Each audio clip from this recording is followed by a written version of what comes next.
કેમ છો વિદ્યાર્થી મિત્રો? મજામાં ને? Good afternoon. આજનો આપણો વિષય કોયડા ઉકેલ. આજે આપણે કોયડા ઉકેલ શીખીશું. કોયડા ઉકેલ તમને ખબર છે ને કોયડા ઉકેલ એટલે શું? તો ચાલો આપણે જોઈએ.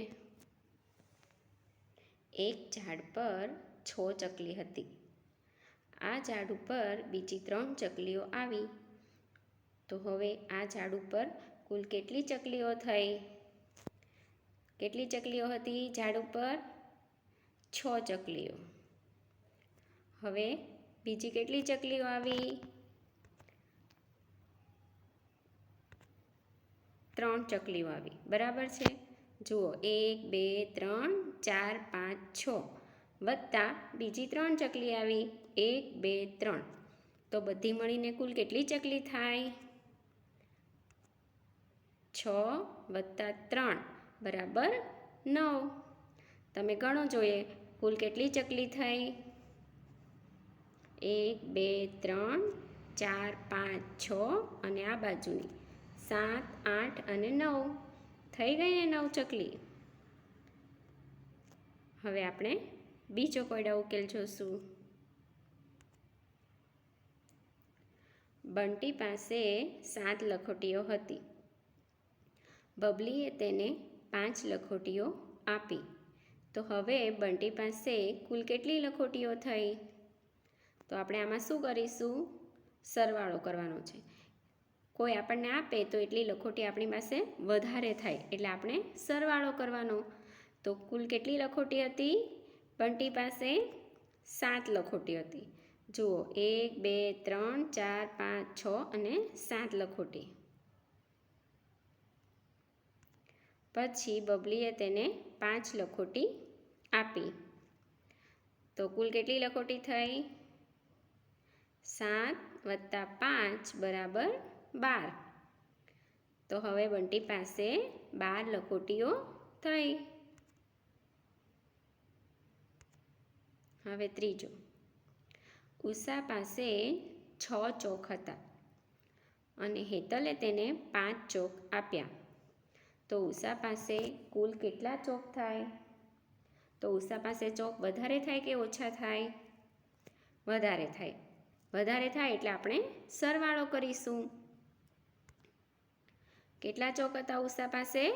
6 ચોક. 1 2 3 4 5 અને 6. હવે હેતલે તેને બીજા 5 ચોક આપ્યા. 1 2 3 4 અને 5. હવે આ બધા મળી અને કુલ કેટલા ચોક થયા ગણો જોઈએ. આ બાજના પહેલાં ગણીશું તો 1 2 3 4 5 6 7 8 9 10 અને 11. કેટલા ચોક થયા? 6 વત્તા 5 બરાબર 11. ગણો જોઈએ તમે ચોક બધા. 11 થયા? થયા ને 11? હવે આપણે આગળ જોઈશું. 4 નંબર. એક ચબૂતરામાં 9 કબૂતર ચણતા હતા. કેટલા કબૂતર હતા? 9 કબૂતર. તેમાંથી 7 કબૂતર ઉડી ગયા. કેટલા કબૂતર ઉડી ગયા? 7 કબૂતર. બરાબર. તો ચબૂતરામાં કેટલા કબૂતર બાકી રહ્યા? હવે 9માંથી 7 કબૂતર ઉડી જાય તો શું થાય? ઓછા થઈ જાય. બરાબર. એટલે આપણે બાદબાકી કરવાની છે. તો પહેલાં આપણે 9 કબૂતર જોશું. કેટલા કબૂતર છે ગણો જોઈએ. 1 2 3 4 5 6 7 8 અને 9 કબૂતર. હવે એમાંથી આપણે 7 કબૂતર કાઢી નાખીશું. બરાબર. 1 2 3 4 5 6 અને 7 કબૂતર પર આપણે લીટી કરી દીધી એટલે એટલા કબૂતર ઉડી ગયા. તો કેટલા બાકી રહ્યા ગણો જોઈએ. 2 બાકી રહ્યા. બરાબર. 1 અને 2 એટલે કે 9માંથી 7 જાય તો 2 વધે.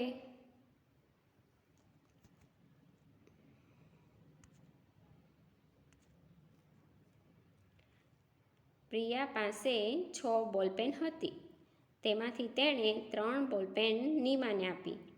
હવે પ્રિયા પાસે કેટલી બોલપેન બાકી રહે? કેટલી બોલપેન હતી પ્રિયા પાસે? 6 બોલપેન. 1 2 3 4 5 અને 6.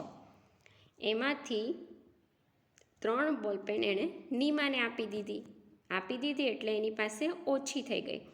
કેટલી આપી દીધી? 3. 1 2 અને 3 બોલપેન આપણે કાઢી નાખવાની છે. તો હવે નીચે જુઓ કેટલી બોલપેન બાકી રહી?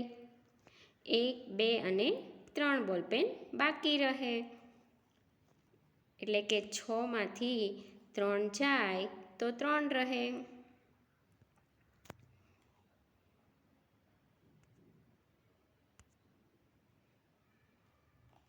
જયેશભાઈની થાળીમાં 8 લાડુ હતા. તેમાંથી તે 5 લાડુ ખાઈ ગયા. તો હવે તેમની થાળીમાં કેટલા લાડુ બાકી રહ્યા? કેટલા લાડુ હતા જયેશભાઈની થાળીમાં? 8 લાડુ હતા. હવે 8માંથી એ 5 લાડુ ખાઈ ગયા. જુઓ 1 2 3 4 5 6 7 ને 8. 8માંથી 5 લાડુ ખાઈ ગયા એટલે 5 ઉપર આપણે ચેકી નાખ્યા 5 લાડુને. 1 2 3 4 અને 5 લાડુ કાઢી નાખવાના છે. તો પછી કેટલા બાકી રહે છે ગણો જોઈએ.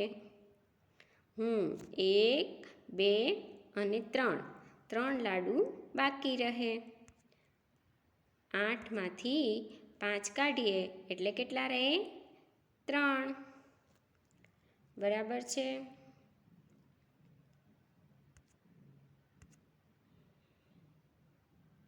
Thank you. આ રીતે તમારે પણ આવા કોયડા શોધવાના અને એ નોટબુકમાં લખવાના છે અને ગણતરી કરવાની કે વધે છે, ઓછા થાય છે તો સરવાળો કરવાનો છે કે બાદબાકી કરવાની છે. બરાબર છે. આવજો.